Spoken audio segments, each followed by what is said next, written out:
Hi guys, இப்போ வெயிலுக்கு அது தர்பூஸ் சாப்பிடலான்னு கடைக்கு வந்தோம். தர்பூஸ் சாப்பிட்ட என்ன நன்மைகள்னு வீடியோவில் பார்க்க போகிறோம் வாங்க. தர்பூசணி நீர்ச்சத்து அதிகம் நிறைந்த ஒரு பழம்.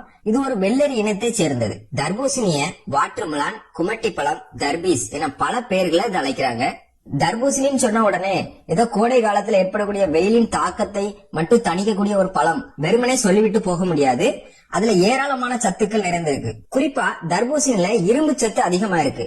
இதுல உள்ள இரும்பு சத்தின் அளவை பாத்தீங்கன்னா பசலைக்கீரைக்கு சமமான ஒரு இரும்பு சத்து இந்த தர்பூசணியில இருக்கு.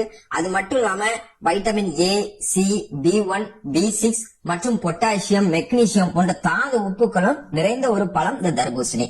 ஏராளமான சத்துக்களை கொண்டுள்ள இந்த தர்பூசணியை பற்றி தான் விரிவா இந்த வீடியோ. தர்பூசணி நீர்ச்சத்து நிறைந்த ஒரு பழம், உடல் சூட்டை குறைக்கக்கூடியது அப்படிங்கறது மட்டும் தான் நாம அறிஞ்ச ஒரு விஷயம். அதே நேரத்துல கோடை காலங்கள்ல அதிக அளவுல கிடைக்கக்கூடிய இந்த தர்பூசணிய சாப்பிடுறதுனால உடலில் ஏற்படக்கூடிய பல்வேறு பிரச்சனைகளுக்கு இந்த தர்பூசணி தீர்வா இருக்கு. அது எப்படி அப்படிங்கறத பத்தி பார்ப்போம். அதிகப்படியான உடல் எடை மற்றும் கொலஸ்ட்ரால் பிரச்சனைனால அவதிப்படுறவங்க தாராளமா இந்த தர்பூசணியை சாப்பிடலாம். ஏன்னு சொன்னா இந்த தர்பூசணி உடல்ல இருக்கக்கூடிய கொழுப்பை கரைக்கக்கூடியது. குறிப்பா இந்த கெட்ட கொலஸ்ட்ராலை கரைக்கும் தன்மை இந்த தர்பூசணிக்கு இருக்கு. அது மட்டும் இல்லாம ரத்த ஓட்டத்தை சீராக இயக்கக்கூடியது. அது மட்டும் இல்லாம ரத்த ஓட்டத்தை சீராக இயக்கி உயர் ரத்த அழுத்தத்தை குறைக்கும் தன்மை இந்த தர்பூசணி பழத்துக்கு இருக்கு.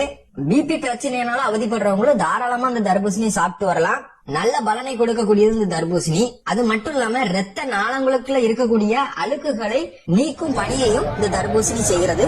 மற்ற பழங்கள்ல இல்லாத பைட்டோ நியூட்ரியன் அப்படிங்கிற ஒரு சத்து இதுல இருக்கிறதுனால இது உடலை ஆரோக்கியமாகவும் சுறுசுறுப்பாகவும் வைத்திருக்கிறதுக்கு ரொம்பவே உதவியா இருக்குது.